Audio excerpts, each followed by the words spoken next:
Good morning everybody. Physics के बारे में बता रहे थे आप लोग। हाँ, फिजिक्स हो गया था। देखिए भाऊ, इसमें हम आपको न्यूटन साहब के तीनों नियम बता दिए थे, फर्स्ट सेकंड और थर्ड। फर्स्ट सेकंड और थर्ड, इससे हमें क्या निकला था? परिभाषा। क्या निकला? परिभाषा। किसी को दिक्कत? इससे क्या निकला था भैया? समीकरण। समीकरण। और इनसे क्या निकले थे हमको? बल की दिशा। दिशा। अब दो तीन चीजें हैं, ये डिपेंड करते हैं भैया जड़त्व पर, जड़त्व यानी इनर्शिया पर। ये डिपेंड करता है संवेग परिवर्तन। संवेग परिवर्तन दिखाता है, परिवर्तन का दर। संवेग परिवर्तन का दर बताते हैं। और ये क्या बताते हैं? संवेग संरक्षण। संवेग संरक्षण। संवेग संरक्षण, इसी को हम लोग क्या कहेंगे? Action reaction. Action reaction. Action reaction. Rocket किस पर उड़ता है? या तो संवेग संरक्षण कह दीजिए, या एक्शन रिएक्शन कह दीजिए, या फिर दिशा कहिए, या फिर आपको कहिए न्यूटन साहब के तीसरे नियम के हिसाब से रॉकेट उड़ जाते हैं सब। इसको आगे जब पढ़ाएंगे ना तो फिर आएगा आपका एंगुलर मोमेंटम, उसको समझाएंगे आपको। और फिर आएगा रेखीय संवेग, कोणीय संवेग। रेखीय संवेग तो बता दिए, वृत्तीय गति जैसे पढ़ाएंगे तब आपको वहाँ कोणीय संवेग आएगा। तो फिजिक्स में ना कोई चैप्टर इससे दूसरे से रिलेटेड रहते हैं सर, इसलिए ऐसा नहीं घबराइएगा कि सर यहाँ बताएं तो नहीं बताएं। एक चीज़ें और होती हैं, एक होता है कोलिजन, टक्कर, प्रत्यास्थ टक्कर, अप्रत्यास्थ टक्कर, पूर्णतः अप्रत्यास्थ टक्कर। ये जब इलास्टिसिटी पढ़ाएंगे तो आपको एकदम इजीली बता देंगे। बहुत सिंपल होता है। जैसे कहेगा एक बॉल को छोड़ा, क्या बोला, एक 10 मीटर से एक बॉल को गिराया गया, वापस वह केवल 3 मीटर ही उछला। इससे 3 क्वेश्चन कहेगा कि उसका, या तो आप बता दीजिए उसका, आपका जो उसके इलास्टिसिटी कोफिशिएंट, आप प्रत्यास्था गुणांक बता दीजिए, या ये बताइए कि ये प्रत्यास्थ टक्कर था या अप्रत्यास्थ था। तो ये बच्चों की चीज़ होती है, ये इलास्टिसिटी में पढ़ाएंगे, 2 मिनट में ये निकल जाता है। तो कुछ लोग इसको किस में पढ़ा देते हैं? संवेग में। यहाँ पर तो ये संवेग में नहीं पढ़ाएंगे, हम कहाँ पढ़ाएंगे? आपको इलास्टिसिटी में पढ़ाएंगे। यहाँ पर संवेग यहाँ तक समझ में आ गया था। आगे देखते हैं हम लोग अभिकेंद्र बल। कौन सा बल? अभिकेंद्र बल। अभिकेंद्र बल क्या होता है? वैसा बल जो केंद्र की ओर काम करता है ना, यानी सेंटर की ओर काम करने वाले फोर्स को हम लोग क्या कहते हैं? अभिकेंद्र बल कहते हैं। कमेंट वमेंट ज़्यादा नहीं करेंगे लोग, अब ध्यान से समझिए, फिजिक्स है ही, इसमें ज़्यादा कमेंट आएंगे लोग तो दिक्कत हो जाएगा। क्या कह रहे हैं लोग?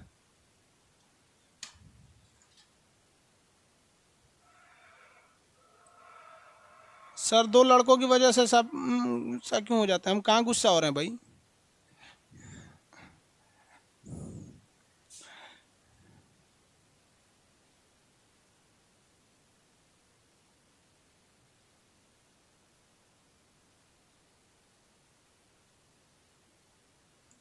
देखिए भाऊ, टाइमिंग वगैरह के बारे में आप पिछले बात का छोड़िए। यहाँ देखिए, एक होता है आपका ना सेंट्रीपिटल फोर्स। कैसा? सेंट्रीपिटल फोर्स, यानी वो सेंटर की ओर आने वाला है। हिंदी में बोलते हैं उसे अभिकेंद्र बल।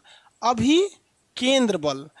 हिंदी इंग्लिश में क्या कहेंगे उसे? सेंट्रीपिटल फोर्स, यानी सेंटर की ओर काम करने वाले फोर्स को हम क्या कहते हैं? Centripetal force. इससे एक क्वेश्चन अक्सर आ जाते हैं, इसलिए इसको याद रखिएगा। इसके 2 तरह से क्वेश्चन आएंगे, एक तो इसके एप्लीकेशन से कि कहाँ कहाँ ये यूज होता है, दूसरा इससे न्यूमेरिकल प्रॉब्लम पूछ सकता है।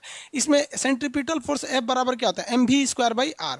F बराबर क्या होता है? m इंटू ए। F बराबर क्या होता है? m इंटू ए। और उसी से निकल जाता है F बराबर mv²/r या mr⍵²। ये फॉर्मूला होता है, आगे इसको समझाएंगे, अभी फॉर्मूला पे नहीं जाइए। देखिए, कोई भी चीज अगर वो सर्कुलर मोशन पे घूम रहा है, कहाँ घूम रहा है? सर्कुलर मोशन पर, तो उसमें 2 चीजें काम करती है। एक उसका स्पीड काम करता है, यानी वेलोसिटी काम करता है, स्पीड।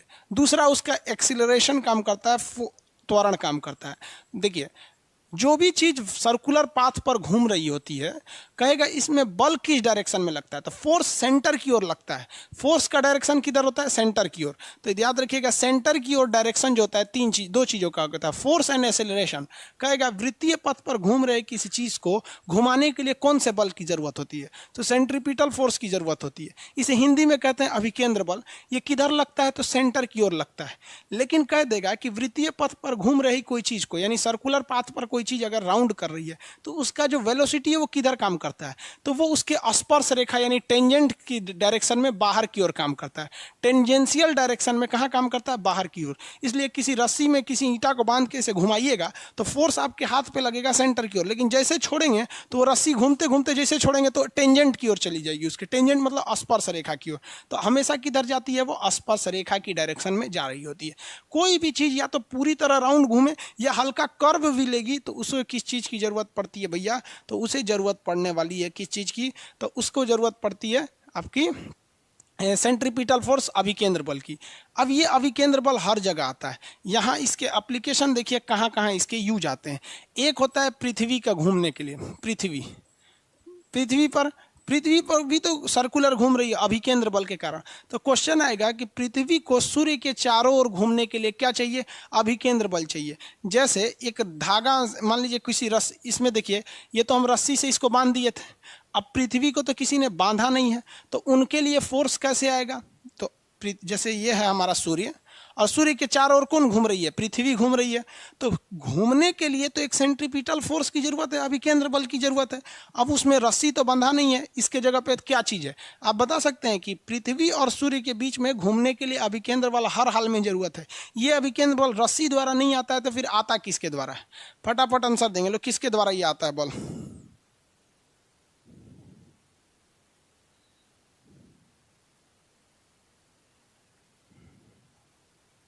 आंसर दीजिए।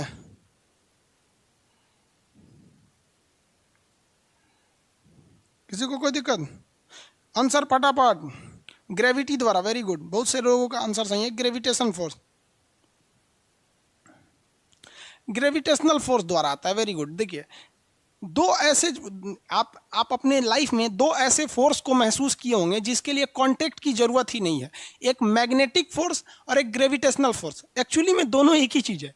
पृथ्वी के मैग्नेटिज्म को, बहुत बड़ा मैग्नेटिज्म है, पृथ्वी के मैग्नेटिज्म को हम लोग क्या कहते हैं, ग्रेविटेशन फोर्स कहते हैं। इसके लिए रस्सी धागा या कॉन्टैक्ट की जरूरत ही नहीं है, तो कोई भी चीज़ घूमती है पृथ्वी। तो ये आपका प्रीवियस ईयर का एनटीपीसी का ही क्वेश्चन है कि पृथ्वी को घूमने के लिए जो आपको क्या चाहिए, आवश्यक अभिकेंद्र बल है वो कहाँ से आता है, ग्रेविटी से आती है, ग्रेविटी उसको खिंचाव से।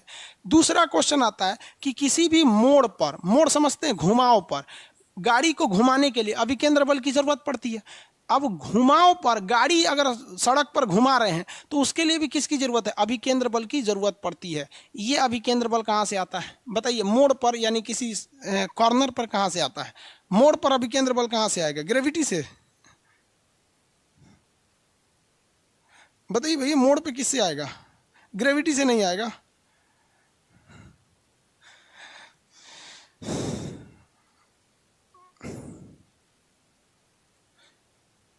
निरंजन कुमार, जीएफ द्वारा नहीं भाई, ग्रेविटेशन फोर्स द्वारा नहीं आएगा, स्पीड एंड एंगल के द्वारा नहीं भाई, रोड झुका कर नहीं, रोड झुकाते हैं बैलेंस बनाने के लिए, फ्रिक्शन द्वारा, वेरी गुड। किससे आता है, फ्रिक्शन द्वारा। किससे आएगा, फ्रिक्शन, वेरी गुड। तो ये जब मोड़ पर गाड़ी घूमती है तो फ्रिक्शन द्वारा, फ्रिक्शन। इससे ही आपका क्वेश्चन आएगा, इससे अलावा अगर आपका कोई दूसरा क्वेश्चन नहीं आएगा, दूसरा आएगा तो फिर वो न्यूमेरिकल आएगा। पहले इसको थ्योरी समझ जाते हैं, फिर अभी उसको न्यूमेरिकल बता देंगे। मोड़ पर घुमाव द्वारा किसी भी गाड़ी को अगर मोड़ पर घूमते हैं तो उसके लिए जो क्या चाहिए, अभिकेंद्र बल यानी सेंट्रीपिटल फोर्स चाहिए। वो सेंट्रीपिटल फोर्स फ्रिक्शन द्वारा पैदा होता है, जबकि पृथ्वी को घुमाने के लिए सेंट्रीपिटल फोर्स किसके द्वारा पैदा होता है भैया, वो पैदा होता है आपका किसके द्वारा, ग्रेविटी द्वारा। किसी झूला को घुमाने के लिए रस्सी द्वारा, बड़ा वाला झूला है तो उसमें तो पूरा सिस्टम लगा रहता है, घुमाने के लिए मोटर द्वारा घुमाते हैं। तो ये सब चीज़ें आप समझ सकते हैं क्योंकि वो दिख जाता है किससे इसे घुमाया जा रहा है। अब यहाँ मोड़ पर एक क्वेश्चन पूछता है कि मोड़ को किधर धंसाना चाहिए, चक्का किधर उठेगा, ये अलग से क्वेश्चन पूछ देता है। तो इसको थोड़ा सा गहराई से समझिएगा तो आप अपने से आंसर दे सकते हैं। देखिए कोई सड़क है, ये कोई सड़क है, यहाँ इस तरह से मोड़ लिया है, कर्व लिया हुआ है, इस तरह से क्या लिया है, कर्व लिया है। तो आप अगर ध्यान से देखे होंगे ना इस सड़क को, तो कर्व जहाँ लेता है उस साइड के सड़क को थोड़ा सा धंसा दिया जाता है। कर्व जिधर लेगा वहाँ के सड़क को क्या करेगा, धंसा देगा, यानी इस सड़क को थोड़ा सा धंसा देगा, इस साइड में गहरा कर देगा, इसको डाउन कर देता है यहाँ पर।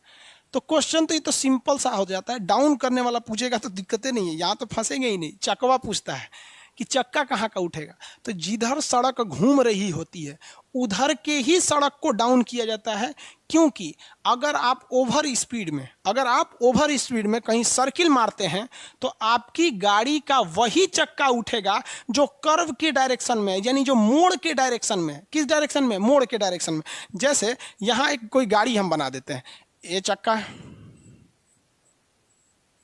ठेला है, समझिए ठेला है, ठीक है। अगर हम देखेंगे तो इस ठेला में जब ये ठेला जा रहा है तो अगर बहुत हाई स्पीड में इस ठेला को ले जाएंगे ना तो उधर वाला चक्का नहीं उठेगा, इधर या वाला चक्का क्या हो जाएगा? उठ जाएगा। इधर वाला चक्का क्या हो जाएगा? उठ जाएगा। तो जो कर्व डायरेक्शन में होता है, जो कर्व की ओर होता है, उधरे का चक्का उठता है। जबकि रियल में लड़का को लगेगा इधर घुमा रहे तो इधर का काहे लिए उठेगा, इधर का नहीं इधर का उठ जाता है। इसीलिए बैलेंस बनाने के लिए, अब जैसे मान लीजिए हमको पता है कि हम कहीं जाएंगे तो इधर झुकाव है, तो पहले से हम थोड़ा सा अपने बॉडी को इस तरह कर लें कि झुकाव होने के बाद बराबर हो जाएगा। पहले ही से क्या कर लेते हैं? इस तरह कर देते हैं ताकि झुकाव होने के बराबर हो जाएगा। तो इंजीनियरों को पता था कि कितनों हम समझा देंगे, कितनों कुछ कर देंगे, कुछ कुछ ऐसा बकचोद होता ही है कि फुल स्पीड में आएगा या ओवर स्पीड में आएगा तो उसको इधर से उठने की संभावना क्या हो रहेगी? ज़्यादा रह जाएगी। और अगर सड़क एकदम बराबर कर देंगे तो एक साइड का उठेगा। अब मान के चलिए कि सड़क को क्या कर दिया? बराबर रख दिया, एकदम एकदम यूं रख दिया। अब कोई घुमाव पे आएगा, उसका एक और का चक्का उठेगा, पलट जाएगा। इसलिए क्या करता है? सड़क को पहले ही हल्का सा तिरछा कर देता है कि भैया पहले ही हम क्या कर दिए? तिरछा कर दिए कि अगर ओवर स्पीड में भी आओगे ना तो तुम्हारा चक्का उठेगा तो तुम बराबर रह जाओगे। तो ये आप नहीं फंसिएगा कि ढलान किधर होता है, लेकिन फंस जाइएगा कि चक्का किधर का उठता है। तो भैया एक बात बताओ, अगर चक्का बाहर का उठता, चक्का को छोड़ दीजिए, ये तो गधों को भी पता है कि जिधर साइड में ढलान रहता है, जिस डायरेक्शन में ढलान रहता है, यानी सेंटर के डायरेक्शन में, सेंटर का डायरेक्शन कहिए या ढलान का डायरेक्शन कहिए, उधर के ही सड़क को धंसाया जाता है कि नहीं। अब इसी पर आप खुद से सोच लीजिए कि अगर बाहर का चक्का उठने वाला होता, अगर ऐसा होता कि बाहर का चक्का उठ रहा है तो सोच रहा है एगो वो अपने उठ रहा है और एगो आप इसको धंसा दिए तो गड़िया का तो पलटना फिक्स था। तो कभी भी मोड़ पर ढलान दिया जाता है मोड़ के डायरेक्शन में, लेकिन चक्का भी उठता है मोड़े के डायरेक्शन वाला। यानी इसमें हमेशा आंसर किसका हो जाता है? मोड़ वाला। कहेगा कि ओवर स्पीड करने पर किधर का चक्का उठता है? तो मोड़ वाला। इसलिए वो उठने के बावजूद उसको बैलेंस बनाने के लिए चक्का उस साइड के मोड़ को क्या कर दिया जाता है? धंसा दिया जाता है। समझ में आएगी नहीं आएगा? स्लोप के डायरेक्शन में किसी को कोई दिक्कत नहीं है? आगे किसी को कोई दिक्कत नहीं है? विकास कुमार जी क्या बोल रहे हैं जी?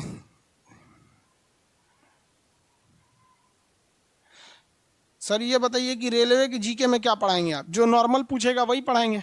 साइंस ज़्यादा डीपली पूछेगा, साइंस ज़्यादा डीपली पढ़ाएंगे?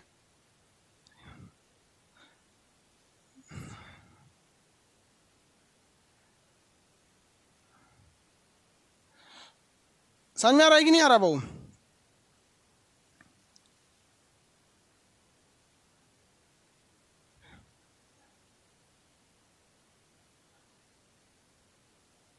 टारगेट बैच में सर हिस्ट्री पढ़ाएंगे, इस बैच में हिस्ट्री पढ़ाएंगे, लेकिन वो नॉर्मल हिस्ट्री रहेगा। आपको कंसेप्ट उससे बिल्ट नहीं हो पाएगा क्योंकि this is a target batch. और आपको अगर हम फाउंडेशन की तरह पढ़ा देंगे तो हमारे फाउंडेशन को ख़त्म होने में मिनिमम 1 साल लगते हैं। 1 साल में आपका फाउंडेशन कंप्लीट हो जाता है। तो आप खुद से सोचिए, बेवकूफ़ तो है नहीं आपको। हम साइंस आपको एकदम बढ़िया से बता देंगे, लेकिन अगर आप जीएस बढ़िया से पढ़ना चाहते हैं तो फिर आपको सब्जेक्ट वाइज में एडमिशन लेना पड़ेगा। इसमें पढ़े रहेंगे, मेन चीज़ें बता देंगे जो एग्जाम में आएगा। असहयोग आंदोलन कब हुआ था, चौरी चौरा, मतलब स्टैटिक जी के। आप अगर डिटेल्स में जाके पढ़िएगा ना बैच के कि इस बैच में क्या पढ़ाया जाएगा, तो उसमें लिखा होगा स्टैटिक जी के या फिर नॉर्मल टाइप के जो जी के होते हैं वही पढ़ाएंगे। ये समझ में आ गया ना आपको? सेंट्रीपिटल फोर्स के बारे में, किधर का चक्का उठता है किधर का नहीं उठता है। सेंट्रीपिटल फोर्स, सेंट्रीपिटल फोर्स जो होता है वो हमेशा केंद्र की ओर काम करता है। ठीक है कि इसका उल्टा होता है जिसे हम लोग कहते हैं सेंट्रीफ्यूगल फोर्स, अप केंद्र बल। सेंट्रीपिटल और सेंट्रीफ्यूगल, चक्का वाला क्वेश्चन याद रखिएगा, वही आजकल पूछता है। अप केंद्र बल, इसे हम लोग सेंट्रीफ्यूगल कहते हैं। अप केंद्र बल ये किधर काम करता है? अंदर की ओर नहीं काम करता है। ये किधर काम करता है? बाहर की ओर काम करता है। ये जब भी काम करेगा सेंटर के बाहर की ओर डायरेक्शन में काम करता है, सेंट्रीफ्यूगल फोर्स। इसके कई एग्जांपल आप देख सकते हैं सेंट्रीफ्यूगल फोर्स का। वॉशिंग मशीन, सेंट्रीफ्यूगल फोर्स के एग्जांपल क्या हो सकते हैं? वॉशिंग मशीन हो सकते हैं।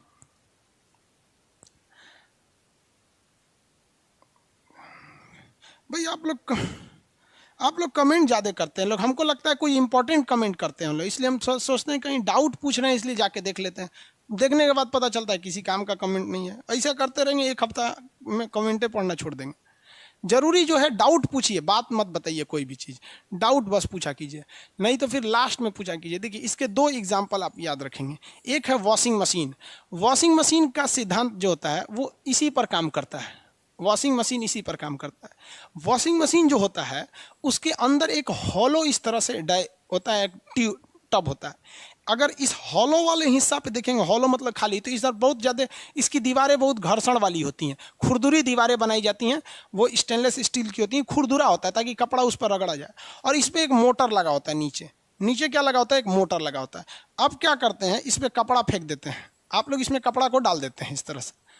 ये साफ कैसे करता है, कपड़ा डाल देंगे, पानी वो अपने से सक कर लेता है, अगर ऑटोमेटिक है तो पानी खींच लेता है, टंकी से उसे जोड़ दिया जाता है सप्लाई पाइप से वहाँ पे। और सर्फ वगैरह डाल दीजिए इसमें, तो सर्फ पानी वगैरह डाल देंगे इसमें ना, तो ये क्या करेगा, मोटरवा घुमाएगा। और इसमें क्या काम करता है, अपकेंद्र बल। जितना घुमाएगा ना इसमें खूब जोर जोर से, तो कपड़ा सेंटर से बाहर भागेगा, केंद्र से दूर भागेगा। ये सेंटर से क्या भागेगा, इस दूर में भागेगा। लेकिन ये दूर भागेगा तो ये वॉशिंग मशीन यहाँ से कूद के थोड़े भाग सकता है, बाहर रहेगा तो अंदर में। और ये मोटर उसको नचा रहा है, और खूब जोर जोर से मोटर नचा देता है बढ़िया से। अब ये मोटर नचा रहा है तो घूमेंगे और जाएंगे बाहर की ओर। तो बाहर की दीवारें कैसी हैं, खुरदुरा है, बाहर की दीवारें कैसी हैं, खुरदुरा है। अब सर्फ उसमें डाल दिए हैं, पानी उसमें डाल दिए हैं, नचा नचा के साइड साइड में रगड़ रगड़ के धो देगा, किसी को कोई दिक्कत। यही होता है वॉशिंग मशीन। वॉशिंग मशीन में वीआईपी लोग के ही कपड़े धुले जा सकते हैं। जो बढ़िया बढ़िया एकदम बढ़िया से गंदा कर देता है वॉशिंग मशीन नहीं धुल पाता है। कॉलर वगैरह कहाँ अच्छा से धुलता है washing machine. Washing machine normal के लिए होता है कि आज पहने कल उतार दिए, तो सोचा गंदे कहाँ था, वो तो खाली महक रहा होगा। वॉशिंग मशीन तो जाके गाँव के लोग के लिए नहीं है ये। तो ये वॉशिंग मशीन होता है, किस पे काम करता है, अपकेंद्र बल के काम पर होता है। इसके अलावे आप दल घोटनी देखे होंगे, दल घोटनी देहात में आप देखे होंगे। जब दाल बनाती हैं महिलाएं तो दाल बड़ा खड़ा खड़ा सा रह जाता है, तो उसको मिलाने के लिए मसाला एक दल घोटनी का प्रयोग करती हैं। इस तरह से रहेगा, लकड़ी की तरह रहता है इस तरह से, और इसमें इस तरह से खांच बना रहता है।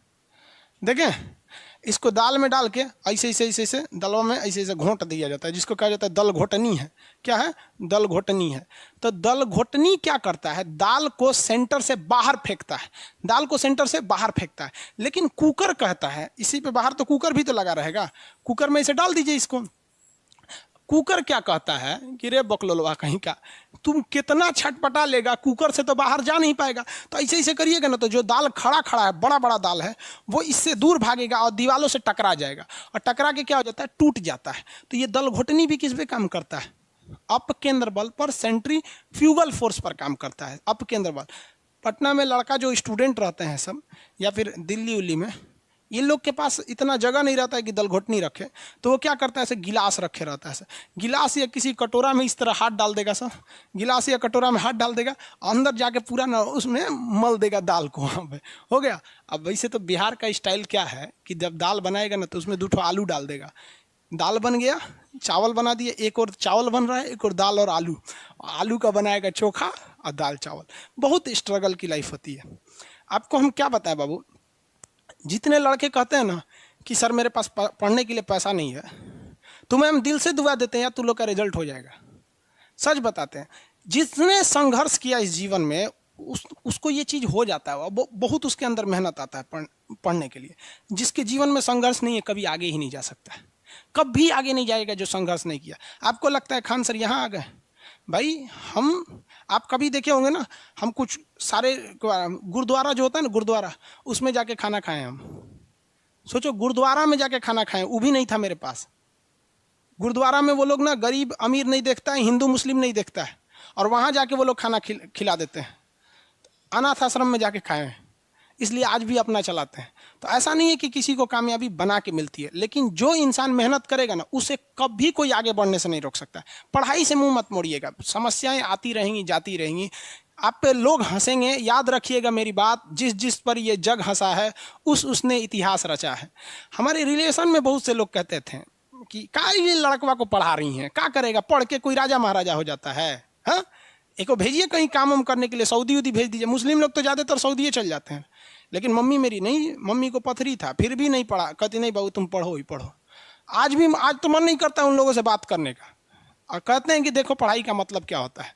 तो इसलिए हम आपको भी कहते हैं थोड़ी तकलीफ होगी बाबू, आप गरीब घर के होंगे, मेहनती घर के होंगे, थोड़ी तकलीफ होगी, शायद घर से पैसे कम आते होंगे, लॉकडाउन में और कम आते होंगे, तो आप घबराइएगा नहीं बाबू इससे। लॉकडाउन में यदि आपको तकलीफ बढ़ी है तो आप मेरी बात मानिए, आप खुश हो जाइए, बहुत ज़्यादा खुश।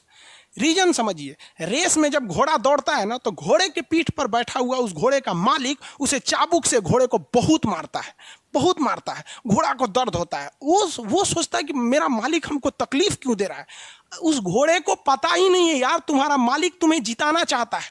उस चाबुक के डर से वो घोड़ा दौड़ता है और लास्ट में वही घोड़ा जीत जाता है।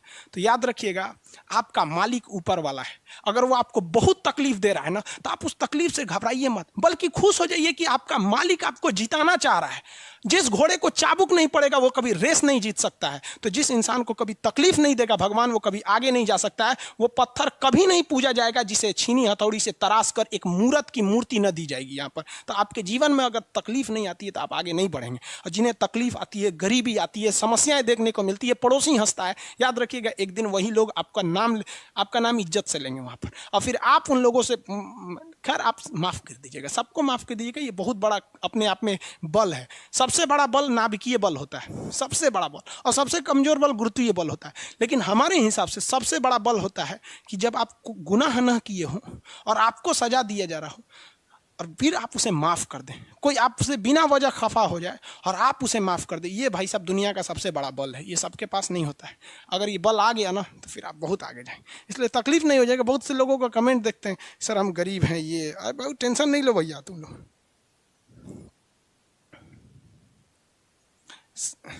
रौनक पटेल जी, मेरा कुछ ऐसा ही हालत है सर। भाई सबकी हालत ऐसी होती है यार। जिंदगी में हम इतने तकलीफ देखे ना, ये अब तकलीफ नहीं होता है तो तकलीफ होती है।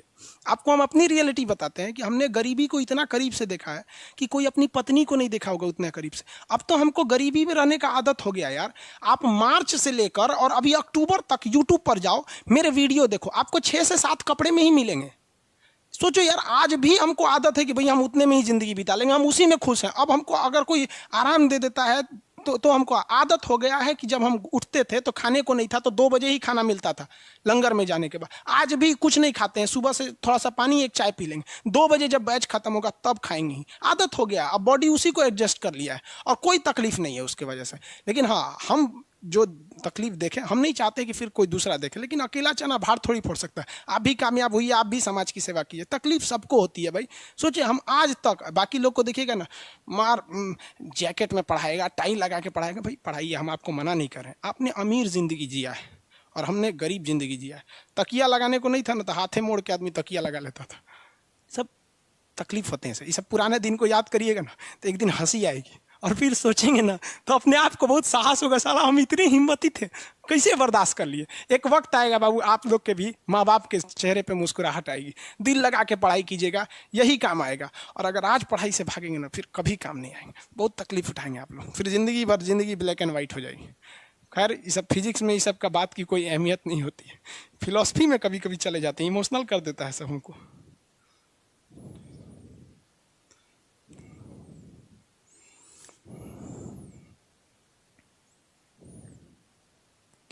आगे बढ़े, देखो भैया, ये हो गया आपका दल घोटनी। भाई सेम काम करता है ना मक्खन निकालने वाला। मक्खन निकाला जाता है ना, उसी से सेम काम करता है। मक्खन दही से निकालते हैं लोग ना, मक्खन दही से निकाला जाता है। हम तो देहात में रहे नहीं, दही से ही निकाला जाता है। दही में ऐसे रख के ऐसे मथिएगा ना तो दही बीच में आती है। मक्खन जो होता है हल्का होने की वजह से फेंका जाता है साइड में।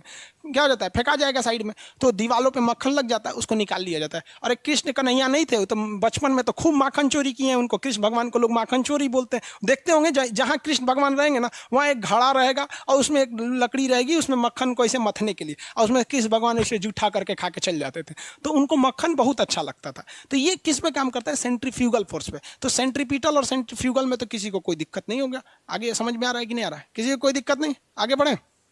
सेंट्रीपिटल और सेंट्रीफ्यूगल,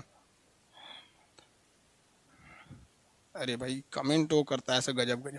सेंट्रीपिटल सेंट्रीफ्यूगल, इसमें आप 2-3 चीजों का ध्यान रखिएगा। कहेगा कि वृत्तीय गति पर, यानी सर्कुलर मोशन पे वेलोसिटी का डायरेक्शन किधर होता है, तो टेंजेंट के डायरेक्शन में बाहर की ओर होता है, लेकिन फोर्स का डायरेक्शन अंदर की ओर होता है, एक्सीलरेशन का डायरेक्शन अंदर होता है, घुमाव पे सड़कों को घुमाव के डायरेक्शन में यानी मोड़ की दिशा में मोड़ा जाता है, क्योंकि मोड़ की दिशा वाला ही चक्के के उठने की संभावना होती है, इसलिए मोड़वे को धंसा देता है कि उड़बो करेगा तो बराबर रहेगा। यहाँ पर सेंट्रीपिटल सेंट्रीफ्यूगल, सड़क पर सेंट्रीफ्यूगल फोर्स फ्रिक्शन की वजह से आता है, जबकि पृथ्वी के पास सेंट्रीफ्यूगल फोर्स कहाँ से आता है भाई, उसके गुरुत्वाकर्षण से आता है।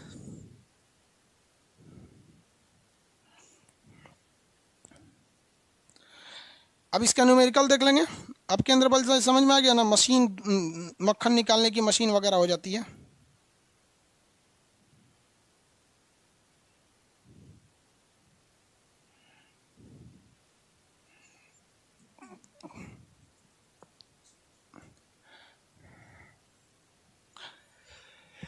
अभी केंद्र बल यानी किसी भी फोर्स को एम एफ से दिखाते हैं, एफ बराबर होता है M v square by are, एक ये होता है M v square by are, समझ आए कि नहीं, एक ये फॉर्मूला होता है। कितने लोग बता सकते हैं कि भी का हम आपको फॉर्मूला बताए थे कि भी बराबर क्या होता है R omega square, R omega, भी बराबर क्या होता है आर ओमेगा, ये हम आपको रिलेशन बता दिए थे, भी बराबर आर ओमेगा, ये फर्स्ट क्लास में ही बताए थे। याद कीजिए कि कोणीय वेग और रेखीय वेग में संबंध, कोणीय वेग और रेखीय वेग में संबंध। तो जब भी कोई, आप फर्स्ट क्लास को याद कीजिए कि जब भी कोई व्यक्ति सर्कुलर पाथ पर घूमता है ना, तो उसमें दो तरह के डायरेक्शन होते हैं।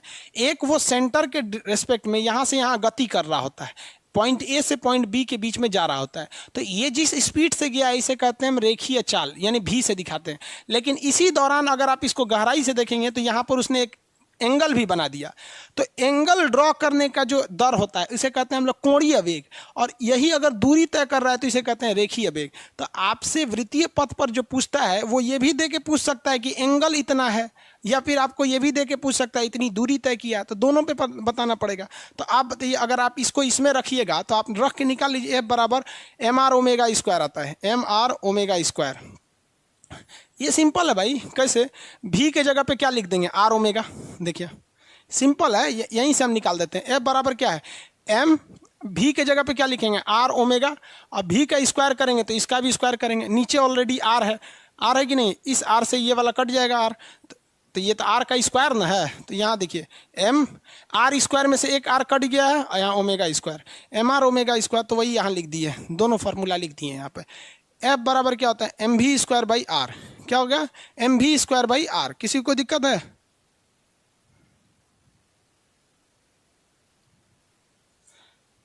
आगे बढ़े बाबू।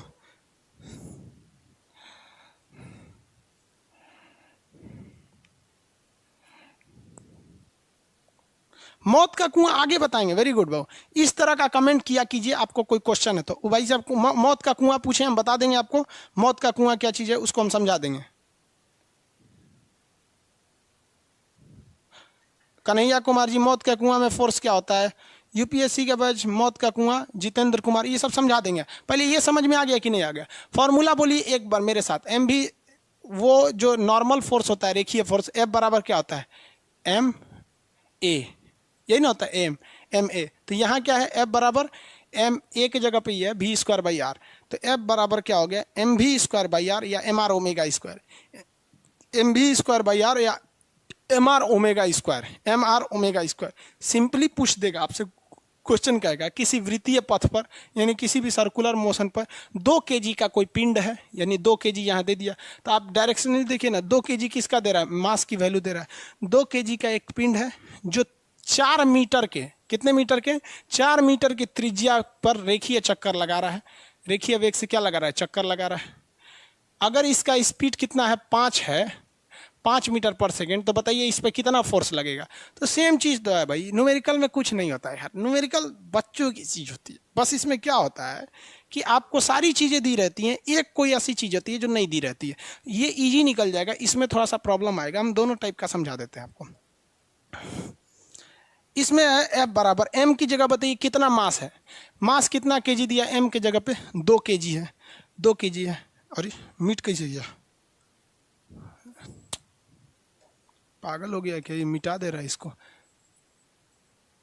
M v square by are, M था इसका 2 kg, भी कितना है 5, 5 का स्क्वायर करेंगे तो 5 का स्क्वायर करेंगे 25, और M v square by are करेंगे तो आर का वैल्यू है 4, इससे काटेंगे 2 बार में, ये आ जाएगा 12.5 न्यूटन। कितना न्यूटन आ जाएगा? 12.5 न्यूटन। तो इसमें प्रॉब्लम नहीं होता है, प्रॉब्लम इसमें हो जाता है।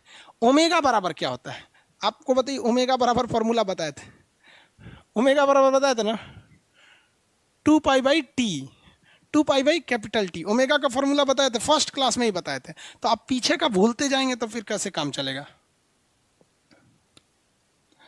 देखिए ये क्या है, एम है, mr ओमेगा स्क्वायर है। कहेगा सेम इसी फॉर्मूला पे बता देते हैं कि 2 kg का था। कितने kg का था? 2 kg का था। और इसमें स्पीड तो देगा नहीं, जब एंगल देगा तो 4 मीटर के त्रिज्या पर ये घूम रहा है। एक चक्कर लगाने में इसने कितना टाइम ले लिया? एक चक्कर लगाने में सपोज इसने टाइम ले लिया 10 सेकेंड। एक चक्कर लगाने में कितना सेकेंड टाइम ले लिया? 10 सेकेंड टाइम ले लिया। तो आप बताइए इसका कोणीय कितना इस पर फोर्स लगेगा? तो एम की वैल्यू बताइए। एम की वैल्यू 2 kg का था, रेडियस कितनी थी? 4 मीटर। ओमेगा भैया, ओमेगा बराबर होता है 2π/T। फॉर्मूला बताए थे ना, 2π/T। तो 2 की जगह 2π बाई टी। टी मतलब होता है टाइमिंग। टाइमिंग कितना सेकंड लिया है? 10 सेकंड। कितना सेकंड लिया? 10 सेकंड। तो एक काम करते हैं, यहाँ 10 सेकंड वैल्यू भर दीजिए। 2 चौको 8 हो जाएगा, इसका स्क्वायर करेंगे तो 4π स्क्वायर हो जाएगा। और नीचे टी के जगह 10 का स्क्वायर करेंगे तो कितना हो जाएगा? 100 हो जाएगा। सॉल्व कर लेंगे इसको, काट कूट के कुछ आंसर निकाल लेंगे। यहाँ निकालेंगे तो 25 चौको 100 हो जाता है। यहाँ पर आंसर निकाल लेंगे। यहाँ पर हम तो रेंडमली सवाल बना दिए हैं ना। एग्जाम में जब आपको क्वेश्चन दिए जाते हैं तो प्रॉपर कट जाते हैं, वो सवाल प्रॉपर कट जाते हैं। तो यहाँ यही याद रखिएगा कि यही आप फंस जाते हैं, आप ओमेगा को तोड़ नहीं पाते हैं। एक और तरीका है जिससे ओमेगा टूटता है। हम 3 तरीका आपको बता देते हैं, फिर शॉर्ट में हम आपको लिख देंगे कौन कौन तरीके पे आता है आंसर। आप 2 तरीका देखें, ये तो बहुत ईजी था, इसमें आपको सब दिख जाते हैं कि उसका स्पीड दे देगा, रेडियस दे देगा, मास दे देगा। लेकिन यहाँ देखिए छुपा के दिया था टाइमिंग, आपको टाइमिंग डायरेक्ट फॉर्मूला में दिख नहीं रहा था, आपको ओमेगा का फॉर्मूला निकालना पड़ गया। समझ में आ रहा है कि नहीं आ रहा है? एक और चीज़ है कि कभी कभी ओमेगा नहीं देता है। 12.5 तो इसका आ गया।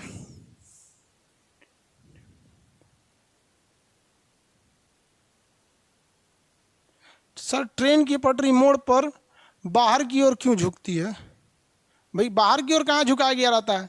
आप देखबे नहीं किए, आप उल्टा सीधा क्वेश्चन पूछ देंगे। ट्रेन की पटरी हो या सड़क हो, मोड़ की ओर हमेशा अंदर की ओर झुकती है, वो कह रहे हैं बाहर की ओर झुकी रहती है। भाई आपके गांव में झुका होगा, ऐसा नहीं है। नहीं झुकता है यार, आप कैसे बताएं? हम बाहर की ओर नहीं झुकता। इस पर एक और क्वेश्चन पूछ देगा।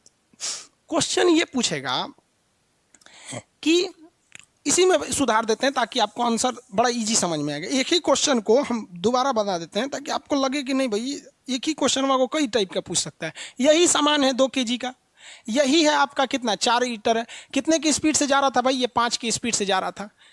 लेकिन अब कहेगा कि ये 1 सेकेंड में 20 चक्कर लगा देता है। पहले था कि एक चक्कर पूरा करने में 10 सेकंड लगा रहा था। अभी यही नहीं बता रहा है कि एक चक्कर कितना समय में लगा रहा है, लेकिन ये बता रहा है कि 1 सेकंड में इसे 20 चक्कर लगा दे रहा है। इसका आप बताइए कौन सा अभिकेंद्र बल, सेंट्रीपिटल फोर्स क्या होगा? F बराबर यही वाले फॉर्मूला पे लगेगा। इस पे 2 तरह के बनते हैं। एफ की एम की वैल्यू बताएंगे 2 kg, आर रेडियस कितना है 4, ओमेगा बराबर तो 2π। देखिए इसमें 2 चीजें होती हैं। अगर समय दे रखा है, क्या दे रखा है? समय, तो 2π/T लगाइएगा। समय दे रखा है तो 2π/T लगाइएगा। लेकिन अगर चक्करों की संख्या दे रखा है, कितना दे रखा है? चक्करों की संख्या दे रखा है तो 2πN लगाएंगे। N मतलब होता है चक्करों की संख्या, 2πN यानी चक्करों की संख्या।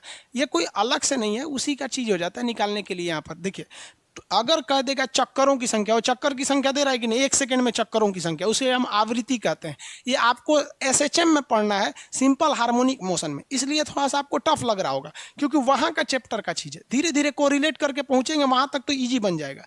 अगर दिया है कि एक चक्कर लगाने में कितना समय, तो 2π/T। लेकिन दे देगा नहीं 1 सेकंड में चक्करों की संख्या, तो 2πN। और इसका क्या है भाई? स्क्वायर। अब तो इजीली बन जाएगा। ये हो जाएगा 8, इसका हो जाएगा 4π स्क्वायर। N 20 है, 20 का स्क्वायर करेंगे 400, 20 का स्क्वायर करेंगे 400, हो गया। निकाल लेंगे इसको। एक ही फॉर्मूला है, इससे कई टाइप के क्वेश्चन पूछते हैं। एनटीपीसी वालों को सब बैच लेना जरूरी है? नहीं भाई, आप एनटीपीसी के हैं ना तो केवल इसी बैच में रहिए, आपका काम हो जाएगा, ठीक है। बाकी आप रीजनिंग और मैथ कहीं और पढ़ लीजिएगा। एनटीपीसी के लिए केवल कर रहे हैं तो ये बैच एनफ है। हम इसमें आपको मतलब हिस्ट्री पॉलिटी भी थोड़ा थोड़ा बता देंगे जो एग्जाम के लिए जरूरी होता है। जैसे हम बता देंगे राष्ट्रपति का अध्यादेश। राष्ट्रपति का अध्यादेश 123 अनुच्छेद में आता है। अधिकतम अवधि 6 महीना, सत्र प्रारंभ हो जाए तो 42 दिन, काम खत्म। बस इतना ही पढ़ाएंगे, काम खत्म। लेकिन जब फाउंडेशन में आएंगे तो उसमें यूपीएससी लेवल का पढ़ाएंगे कि किस देश से लाया गया है, पहली बार प्रयोग कब हुआ, क्या क्या कंडीशन हो सकते हैं, बस यही फर्क रहेगा। इसमें ऊपर ऊपर पढ़ा देंगे, इसमें साइंस डिटेल से पढ़ाएंगे। जो इसमें साइंस पढ़ते हैं उनको अलग से साइंस पढ़ने की जरूरत नहीं है। विनय कुमार, क्या पूछते हो बेवकूफ कहीं क्या? सर एनटीपीसी वालों को ये सब पढ़ना जरूरी है, तो ये सब फालतू पढ़ा रहे हैं रे।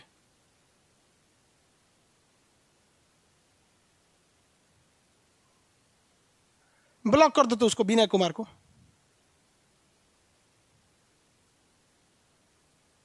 यही सब तो लोल होता है, तो मतलब ये क्या दिमाग चटवा रहे हैं यहाँ फालतू पढ़ा के यहाँ पे?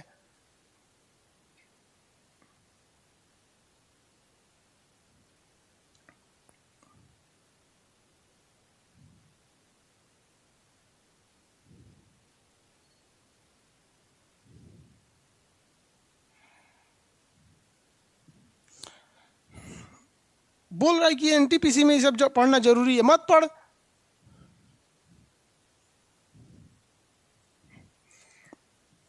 देखिए, जो आपका अभिकेंद्र बल है, अभिकेंद्र बल, इससे न्यूमेरिकल के लिए 2 ही फॉर्मूले हैं, लेकिन न्यूमेरिकल के टाइप 3 तरह से होते हैं। फॉर्मूला नंबर 1 और फॉर्मूला नंबर 2। फॉर्मूला नंबर 1 होता है F बराबर mv² r, mv² r। ये किसी से भी ये एकदम आराम से बन जाएगा। गधा भी रहेगा तो बना देगा भाई, कुछ ना कुछ पूछेगा, आपको चाल दे देगा, त्रिज्या दे देगा, कुछ तो पूछेगा यार, इतना बच्चे का चीज है। एक हो जाएगा F बराबर mr⍵²। यहाँ 2 तरह से क्वेश्चन पूछेगा। यहाँ कितने तरह से पूछेगा? 2 तरह से।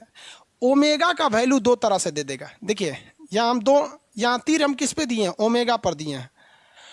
ओमेगा पर कैसे ओमेगा पर दिए हैं कि ओमेगा अगर समय दे रहा है, क्या दिया है? चक्कर का समय, चक्कर का समय दे रखा है। चक्कर का समय मतलब क्या होता है? टाइम, टाइम दे रखा है। तो ओमेगा बराबर क्या होता है? 2π टाइम, जो पूरा उसका टाइम पीरियड है। तो यहाँ ओमेगा की जगह क्या रख दीजिएगा? 2π/t। और फिर ये तो नॉर्मल सॉल्व हो जाएगा क्योंकि त्रिज्या दिखी जाएगी। त्रिज्या मतलब होता है रेडियस और मास दिखी जाएगा। और अगर कह देगा चक्कर की संख्या, चक्कर की संख्या, संख्या, तो उसे टाइम नहीं कहते हैं, उसे फ्रीक्वेंसी कहते हैं, आवृत्ति, फ्रीक्वेंसी कहते हैं। तो इसके लिए फॉर्मूला हो जाएगा 2πn, 2πn, ठीक है। तो इसके जगह क्या रख देंगे? 2πn। बाकी तो नॉर्मल चीजें हैं, सॉल्व हो जाएंगी। यही होता है फॉर्मूला। और बाकी क्या पूछेगा? तो एक और चीज पूछता है इसमें, उसको भी यहीं शॉर्टकट में लिख लीजिए। पहला पूछेगा पृथ्वी क्यों घूर्णन कर, पृथ्वी को घूर्णन के लिए कहाँ से आता है अभिकेंद्र बल? तो ग्रेविटी से आता है। घुमाव पर, जिसे हम लोग कहते हैं मोड़ पर, मोड़ पर कहाँ से आता है? तो फ्रिक्शन से आता है, यानी घर्षण से, फ्रिक्शन से आता है। यहाँ पर 3 चीज पूछता है कि सड़क को किधर की ओर धंसाया जाता है? तो घुमाव के डायरेक्शन में। कहाँ पर? घुमाव के डायरेक्शन में। चक्का किधर का उठता है? तो घुमावे वाला उठता है, इसलिए घुमावे वाले को क्या कर देता है? धंसा देता है। तो यहाँ पूछता है आपको, एक पूछता है धंसा हुआ, यानी धंसाव, धंसाव किधर होता है? तो जिधर जिधर मोड़ है उधर ही। दूसरा पूछता है व्हील, उसका चक्का किधर का उठता है? तो जिधर व्हील है वही होता है। सेंट्रीपिटल फोर्स यही होता है। सेंट्रीफ्यूगल में 2 ही चीज याद रखेंगे, वॉशिंग मशीन, मक्खन निकालने वाला दल घोटनी, हो गया, काम खत्म। ये एक चैप्टर में इतना ही टाइप के आते हैं। अब आप इसको आडंबर बना के पढ़िएगा तो हम क्या कर सकते हैं? इतना ही आता है यहाँ पे। आप इसको अगर ध्यान से देखेंगे तो इतना ही है, सेंट्रीपिटल और सेंट्रीफ्यूगल फोर्स।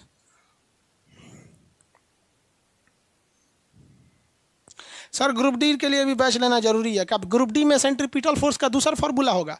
भाई आप बेरोजगारों से नहीं, बहुत से टीचर करोड़पति हो गए।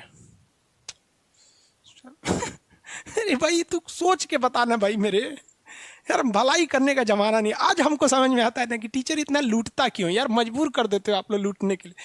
सेम यही चीज पढ़ाते और नाम रख देते कि ये ग्रुप डी का बैच है, सेम चीज पढ़ाते। कोई दिक्कत नहीं था, 2 जगह लाइव हो जाते, सेम चीज तो लाइव होते ना। इसी को लाइव कर देते ग्रुप डी वाले में, इसी को लाइव कर देते एनटीपीसी में। ग्रुप डी वाला भी पैसा दे रहा है, एनटीपीसी वाला भी दे रहा है। बहुत यार, अब समझ में आता है यार, टीचर लूटता नहीं, आप मजबूर कर देते उसको। सर चक्कर के साथ साथ अगर टाइम भी दे दिया तब, और क्या टेंशन है यार, तब इस पे मारो। अच्छा ये देगा कि चक्कर के साथ टाइम भी, तो दोनों में आंसर सेम ही निकलेगा यार। तो वो क्वेश्चन वाला पागल है कि जो दोनों देगा, नहीं ना देगा दोनों यार, दोनों देगा तो आप किस पे रख लीजिए, अब फिर आप जिस पे यही रख लीजिए, सीधा सीधा रहता है, 2πn सीधे मार दीजिए।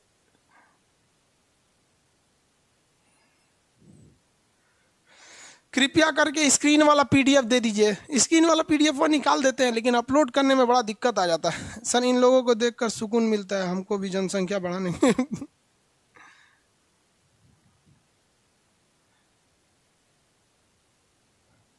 आगे बढ़े बाबू।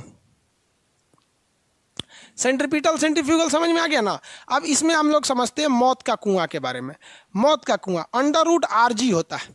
मौत का कुआं क्या होता है? √RG, जिसे हम क्रांतिक वेलोसिटी कहते हैं। मौत का कुआं,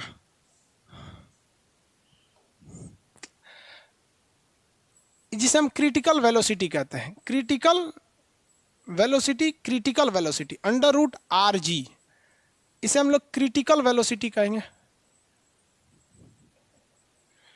क्रिटिकल वेलोसिटी, इसे हिंदी में क्या कहेंगे? क्रांतिक चाल या क्रांतिक वेग। इसमें कंफ्यूज नहीं हो जाएगा, चाल वेग में तो पहले पढ़ा दिया। देखो भाई, जब तक फिजिक्स जिंदा है आपको ये क्रिटिकल यानी क्रांतिक शब्द हर जगह मिलेगा। क्रांतिक कोण, क्रांतिक दाब, क्रांतिक तापमान, क्रांतिक चाल, क्रांतिक कोण। अरे भाई साहब बड़ी जगह पूछता है क्रांतिक। इंग्लिश में कहते हैं critical angle, critical velocity, critical temperature, critical pressure, critical volume, बहुत जगह मिलेगा। एक काम करते हैं, अभी फरिया लेते हैं इसको, ये है क्या क्रिटिकल। आप फिजिक्स की दुनिया से हट के अपनी जिंदगी में आप लोग बड़ी सुने होंगे क्रिटिकल का यूज। क्रिटिकल अक्सर डॉक्टर बोलता है यार बड़ा क्रिटिकल कंडीशन है। तो क्रिटिकल का मतलब होता है एक border line for 2 different stages, 2 different stage के बीच का बॉर्डर लाइन। यानी डॉक्टर कहता है बहुत क्रिटिकल है, मतलब या तो मरेंगे या तो बचेंगे। क्रिटिकल, अब किसी को बुखार लगा है तो थोड़े बोलेगा क्रिटिकल कंडीशन, पता है कि बच जाएगा, सोच रहा एगो पैरासीटामॉल का दे देंगे तो यहाँ पे। क्रिटिकल कंडीशन उसको नहीं कहेंगे। क्रिटिकल कंडीशन समझ में आ गया? मतलब उसके आगे कुछ और हो सकता है, इधर कुछ और हो सकता है, बॉर्डर लाइन है। तो उसी सेंस में प्रयोग होता है क्रिटिकल। अब जहां जहां प्रयोग होगा आप समझ जाइएगा क्रिटिकल चीज में क्या चीज है। क्रिटिकल टेम्परेचर बोलेगा तो समझ जाइएगा टेम्परेचर को थोड़ा सा बढ़ाएंगे तो ये पानी बन जाएगा, थोड़ा सा घटाएंगे तो ये बर्फ बन जाएगा। क्रिटिकल टेम्परेचर है उसके लिए, समझ आए कि नहीं? हर जगह आएगा तो इसका यूज समझते रहिएगा। अभी क्रिटिकल का मतलब समझ जाइए कि बॉर्डर लाइन। तो जैसे मौत का कुआं है, इस मौत के कुआं को 2 तरह से कुआं होता है। एक इस तरह से होता है मौत का कुआं, इसे सुरा ए पे गड़िया चलाता है सही से ऐसे ऐसे। और एक जाली टाइप का होता है मौत का कुआं, इस टाइप का होता है मौत का कुआं। दोनों देखे होंगे आप लोग। ये एक तरह से मौत का कुआं गोल होता है पूरा। इसमें सोच रहा इसमें उतर के मोटरसाइकिल चलाता है सब, इसमें उतर के ऐसे मोटरसाइकिल चलाएगा। एगो मोटरसाइकिल ठेला बन गया इसमें, कोई बात नहीं मोटरसाइकिल बना देते हैं। ये हीरो होंडा का मोटरसाइकिल ऐसे चलाएगा सर, इसमें 3-4 ठो घुस जाएगा सब इसमें। अब सर्कस वर्कस देखे होंगे आप लोग, इसमें घुस के चलाता है सर, गिरबो नहीं करता है सर। यहाँ इसके लिए जरूरी है कि उसके पास क्रिटिकल वेलोसिटी होना चाहिए। क्रिटिकल वेलोसिटी उस वेलोसिटी को कहते हैं कि जिसके ऊपर कोई भी चीज बिना गिरे उस वेलोसिटी पर है तो वो चक्कर घूम जाएगी। अगर उस वेलोसिटी से कम है तो लुढ़क जाएगी, और ज्यादा है तो पूरा घूम जाएगा। इसीलिए इसे क्रिटिकल कहा गया। निकालेंगे कैसे क्रिटिकल, आखिर कितना होता है? तो ये डिपेंड करता है कि वहां पर ग्रेविटेशन फोर्स कितना है। तो ग्रेविटेशन फोर्स सबको पता है 9.8 होता है। 9.8 होता है, थोड़ा सा डिफर करता है, ज्यादा डिफर नहीं करता है। तो हम लोग 10 मान के चलते हैं। कितना मान के चलते हैं? 10। अब बताइए यहां पर अगर हम आपसे पूछ दें कि एक ऐसा मौत का कुआं है जिसका जो रेडियस है, क्या है? रेडियस, ये रेडियस हो गया। रेडियस इसका 5 है। रेडियस कितना है? 5 मीटर है। इस मोटरसाइकिल की कम से कम कितनी चाल होनी चाहिए कि मौत के कुआं में गिरेगा नहीं? तो आपको पता है कि भाई हमको एक कम से कम एक क्रिटिकल एंगल चाल होना चाहिए कि इससे कम नहीं होना चाहिए, उससे ज़्यादा हो जाए लेकिन उससे कम नहीं होना चाहिए। कैसे निकालिएगा इसके लिए? तो इसका रेट बताइए, तो कितना कम से कम चाल होना चाहिए मौत के कुआं में कि गिरे नहीं? मौत के कुआं में चाल बताइए, आंसर दीजिए फटाफट, हम नहीं देने वाले हैं। अरे भैया 50 कैसे आ जाएगा ये?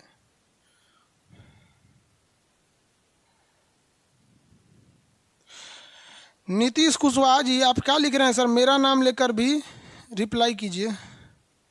सर जी, रेडियस को नीचे कम रहता है, उससे ऊपर ज़्यादा रहता है। अच्छा, रेडियस सर नीचे ज़्यादा रहता है, कम और ज़्यादा रहता है। एक बात बता भैया कि क्रिटिकल वेलोसिटी से ज़्यादा रहेगा तो कोई दिक्कत नहीं है, उससे कम नहीं होना चाहिए, कम नहीं होना चाहिए कभी भी। और रेडियस, इनका कहना है कि सर यहाँ घूमेगा तो रेडियस कम रहता है। तो भैया क्रिटिकल वेलोसिटी एक मिनिमम वेलोसिटी है, इससे कम नहीं होना चाहिए।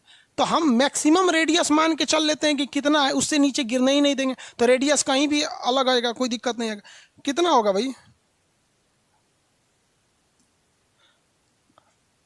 अरे इस पे नहीं निकाल पा रहा है लोग। अरे 7 आंसर आएगा यार, क्या कर रहा है लोग? तुम लोग दिमाग खराब कर देता है लोग। अरे ये वैल्यू अंडर रूट लगाओ, रेडियस कितना है 5, जी की वैल्यू 9.8, जी की वैल्यू 9.8, 10 लोगे तो 50 आएगा। अंडर रूट कितना आएगा? लगभग 49। 49 का वैल्यू कितना होता है? 7 मीटर पर सेकेंड। इससे कम नहीं होना चाहिए, 7 मीटर पर सेकेंड से कम नहीं होना चाहिए। इससे ज़्यादा हो जाएगा तो चलेगा, लेकिन इससे कम नहीं होना चाहिए। समझ में आ रहा है कि नहीं आ रहा? ये है क्रिटिकल वेलोसिटी। पता नहीं क्या निकाल के दे रहा है, ऐसा सीधे बोलते था 50, 5√2 इसको ले आकर रहा है।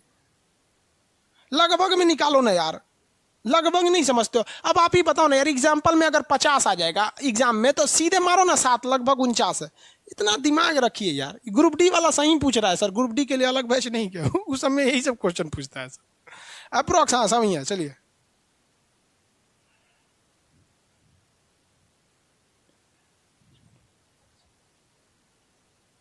आगे बढ़े।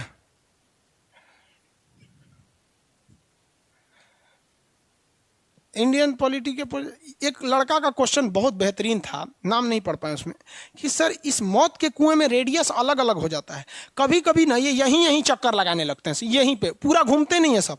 सही बात है, सर्कस देखा है अच्छा से, पास बैठ के देख ले। कह रहे कि सर यहीं चक्कर लगाते रहते हैं सब, तो इसका तो रेडियस कम है। तो भैया एक बात बताओ, मैक्सिमम रेडियस तो हमने निकाल लिया, मैक्सिमम। अब ये रेडियस जो भी होगा इससे तो कम ही होगा ना जो यहां पर घूम रहा है। हमने 5 वैल्यू मान के निकाल लिया रेडियस का 5 मीटर को, तो इससे तो ये कम ही ना होगा। मान के चलिए 3 होगा, सपोज कीजिए, मान के चलिए कितना होगा? 3 होगा। तो इसको भी निकाल के देखिए ना जी, 3 होगा। तब सपोज कीजिए कि ये नीचे वाला कितना है? 3 है। तो निकालिए अंडर रूट 3 के हिसाब से, 3 गुणे 9.8, सॉरी 3 इंटू 9.8, लगभग ये कितना हो जाएगा? 9 3 27 मान लीजिए। अरे जो भी मान लीजिए 30 हो गया ना, ये 30 इतने कितना हो जाएगा ये? अरे लगभग 5.5 आएगा। कैसे समझिए? अंडर रूट 25 का वैल्यू 5 होता है ना, हाँ, और 36 का क्या हो जाता है? 6 हो जाता है। तो लगभग 5.5 होना चाहिए। यानी यहाँ घूमने के लिए, समझिए भाई, एक्यूरेट पे मत जाइए, आप समझिए यहाँ पर, यानी यहाँ घूमने के लिए कम से कम चाल कितनी चाहिए? कम से कम 5.5, मतलब इससे ज़्यादा हो जाएगा चलेगा, लेकिन कम नहीं होना चाहिए। लेकिन यहाँ घूमने के लिए चाल कितना चाहिए भैया? 7। तो हम क्यों यहाँ पे निकाले? हम तो हर कंडीशन पे निकाल देते हैं, यानी अगर मैक्सिमम रेडियस लेके निकाल देते हैं, मैक्सिमम रेडियस यानी डायमीटर के हिसाब से, रेडियस के हिसाब से, तो वो आपकी मैक्सिमम क्रिटिकल एंगल आएगा कि अब आप इस मौत के कुआं में किधरों घूमते रहिए। समझ में आ रहा है कि नहीं आ रहा है? तो क्रिटिकल एंगल वह एंगल होता है जो कम से कम बताता है कि इससे नीचे नहीं होना चाहिए। इसलिए मौत का कुआं से आदमी नहीं गिरता है। आप अगर देखेंगे पानी का बोतल है, तो मेरा हाथ है, यह हाथ, मेरा हाथ कितने मीटर का होगा? लगभग 1 मीटर का। मेरा हाथ कितने मीटर का होगा? लगभग 1 मीटर का। 1 मीटर का हाथ है मेरा, तो मेरे लिए क्या हो जाएगा? 1 गुणे 9.8, 9.8 यानी अंडर रूट लगभग 10, लगभग 10 मतलब 3। अरे 9 रहता तो 3 हो जाता, 3 यानी 3 मीटर पर सेकेंड की चाल से अगर हम इस बोतल को घुमाएंगे तो पानी नहीं गिरेगा। देखिए इस बोतल में पानी है, यह है यहाँ पे। अब हम 3 से कम नहीं होना चाहिए, ज़्यादा रहेगा तो कोई दिक्कत नहीं है। इसको हम घुमा देंगे, पानी नहीं गिरेगा। देखिए बोतल यहाँ पे ढक्कन है इसका, कहाँ गिर रहा है पानी? गिर रहा है नहीं। अगर वही धीमा स्पीड से करेंगे, खिंचाइन हो गया पूरा साफ कर, जहाँ स्पीड धीमा करेंगे गिर जाएगा यहाँ पर, किसी को कोई दिक्कत? तो यार ये क्रिटिकल वर्ड ही ऐसा होता है कि भाई इससे नीचे नहीं होना चाहिए, ऊपर हो जाएगा तो चलेगा। अब यहाँ पानी गिर के खिंचाइन हो गया पूरा। नेक्स्ट क्लास में मिलेंगे। शायद कल का क्लास आपको डिस्टर्ब मिले, क्योंकि हमको थोड़ा सा दिखाना है डॉक्टर को। आपको नोटिफिकेशन आ जाएगा, पूरा कोशिश करेंगे कि क्लास डिस्टर्ब ना हो कल का, लेकिन फिर भी हो तो नोटिफिकेशन चेक कर लीजिएगा। ये आपका क्रिटिकल हो गया, मौत का कुआं, समझ में आया?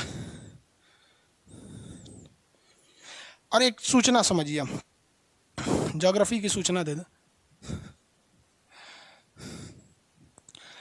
देखिए भाई, एक नया सब्जेक्ट आपका स्टार्ट होने जा रहा है, जिसमें आपको पढ़ना है एस्ट्रोनॉमी। 2 क्वेश्चन आता है एस्ट्रोनॉमी से, जियोलॉजी, टोपोग्राफी 1 क्वेश्चन, 1 से 2 क्वेश्चन इसमें आता है टोपोग्राफी से।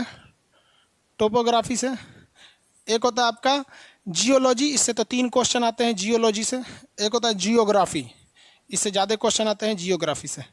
अगर आप किसी स्टेट पीसीएस का एग्जाम देते हैं तो ये गारंटी कहते हैं कि इससे आपको 15 क्वेश्चन आएंगे, 15 क्वेश्चन, ठीक है, एकदम गारंटेड कहते हैं इससे 15 क्वेश्चन आएंगे। ये स्टार्ट होने जा रहा है। इसकी टाइमिंग है आपका 12 बजे, इसकी टाइमिंग है 12 से 1, मॉर्निंग में 12 से 1 बजे टाइमिंग है।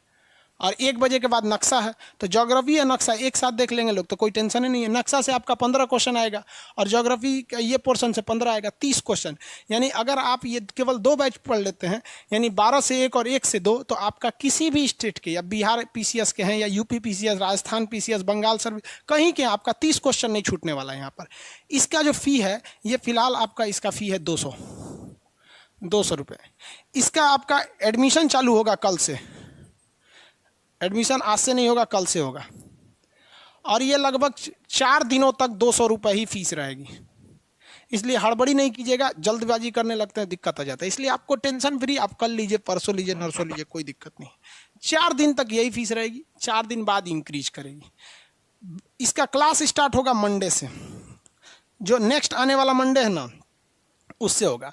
क्योंकि होता क्या है कि अगर एडमिशन क्लोज नहीं है, उसी बीच क्लास स्टार्ट कर देंगे ना, तो अभी मान लीजिए ऐसे क्लास ले रहे हैं, अभी को 5,000 लड़का एडमिशन ले लिया सर, और धड़ाक से सर्वर पे एंट्री मारेगा सर, तो भाई फ्लक्चुएट करने लगता है। इसलिए पहले 1 हफ्ते में एडमिशन हो जाए, क्लोज हो जाएगा, तब एडमिशन ले लेंगे। एडमिशन हो गए लगभग 8 दिन तक हो गए। शुरुआत के 4 दिन तक फीस कम रहेंगे, बाद के 4 दिन में फीस बढ़ जाएंगे। अभी यूट्यूब पे अनाउंस नहीं किए, आप एडमिशन ले लेंगे।